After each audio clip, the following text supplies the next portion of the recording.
Hello, everyone, and welcome to another episode of the Horror Appraisal. I'm Sam. And I'm Evan. What do we got tonight? Well, tonight, buddy, we're going to go right back into our tried and true top 5 films per year that we usually do. We have hit the 90s. We're still kind of freshly in that, and we are in the year 1991. Oh, boy. 1991. This was a challenge for both of us because 1991 was not the most stellar year for the kind of films that we like. There were some stinkerinos, quite frankly. But, you know, hidden in the piles of droppings, there's sometimes a diamond, or at least a shiny penny, something.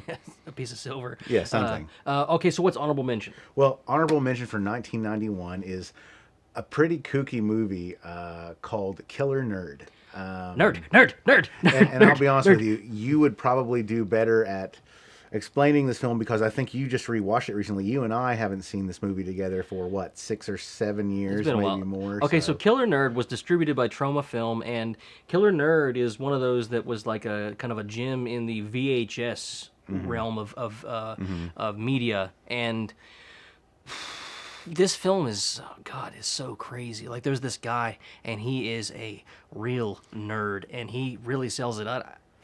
Like, wow. I don't know this actor's name. I don't remember, but I remember that this guy kind of obtained notoriety when he appeared in the film American Splendor with Paul Giamatti. He got an award, right? I don't know the answer to that, quite frankly. I don't know if the Academy recognized him in any way. I believe the guy pretty much just, in that film, even though he was portraying a different person, he just pretty much played himself. So, yeah, it's quite an interesting guy. Basically, people tease the shit out of him and get pretty harsh and beat the hell out of him at times. Do they beat him up? They beat him up, and he ends up killing people in pretty brutal ways. Like, and how about a little head? Roses are red, violets are placid. You screwed me over. Have a face full of acid.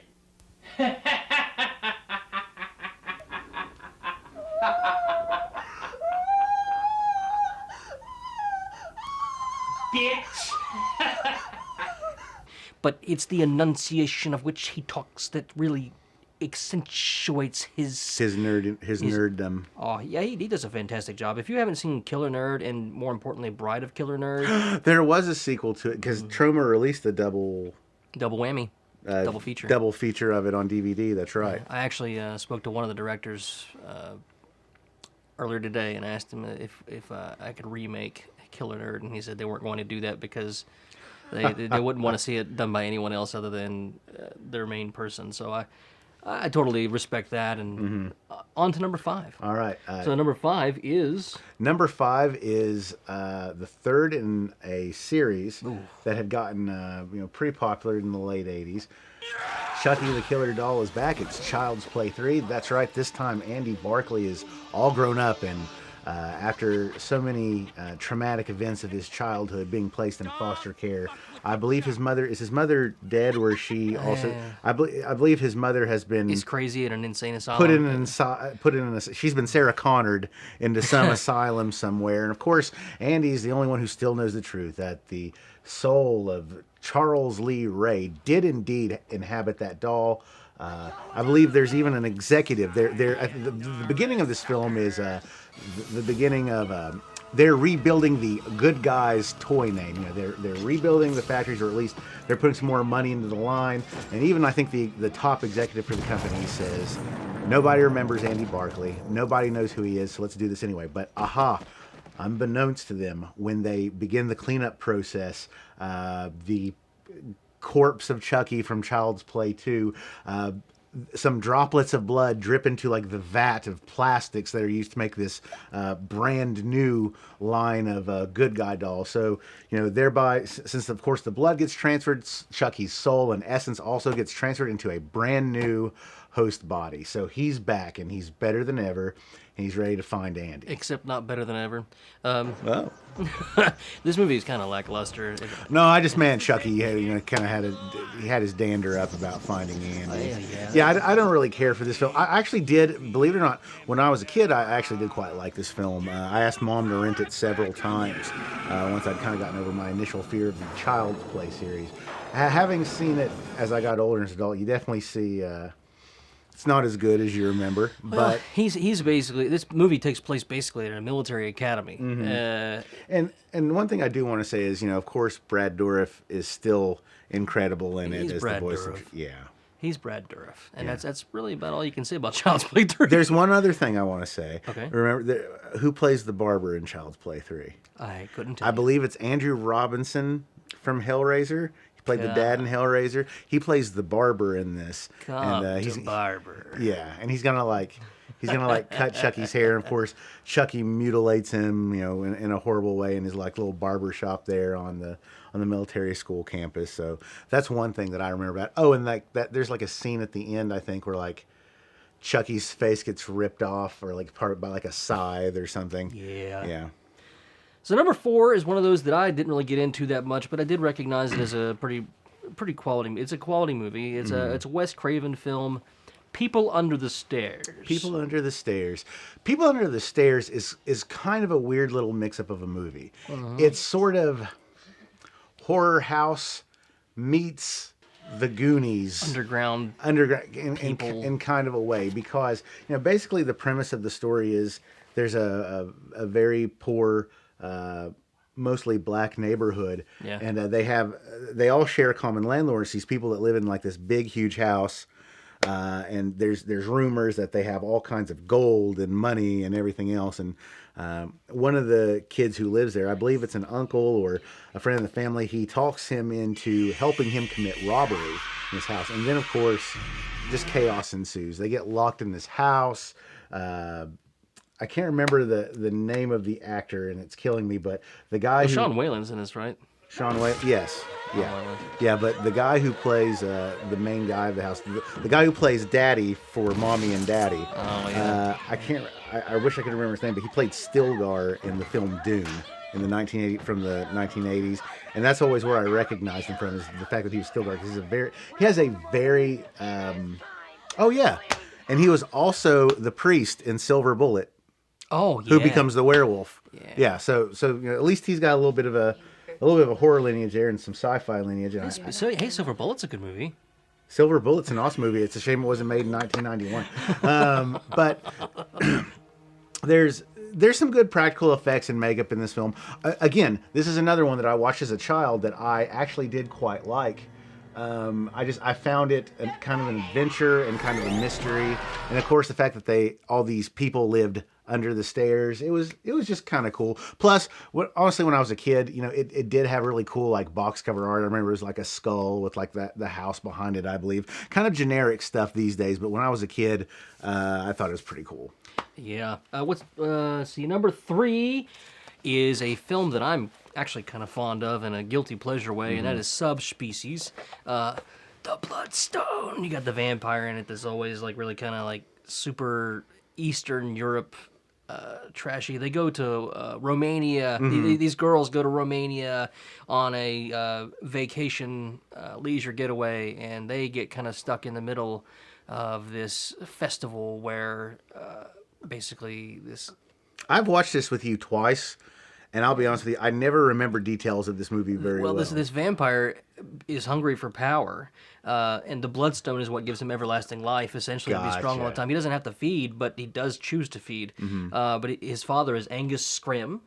It is. He's played by Angus Scrimm. He kills his father to get this Bloodstone, and ends up finding a woman that he wants to feed on, and that doesn't work out so well. But Subspecies is one of those full moon releases. Oh yeah, from Charles Band. It's better than the Puppet Master series. I like Puppet Master more than you. The Subspecies series, or the Subspecies movie, has this wonderful kind of claymation element to it, where he cuts off his fingers and you got these little demons running around. It's got some really cool little elements. That was cool. It's a lot of little charming bits about it, It's you know what, I think that's a film that had it been made 20 to 30 years previously would have been. And I'm not taking anything away from it as 76.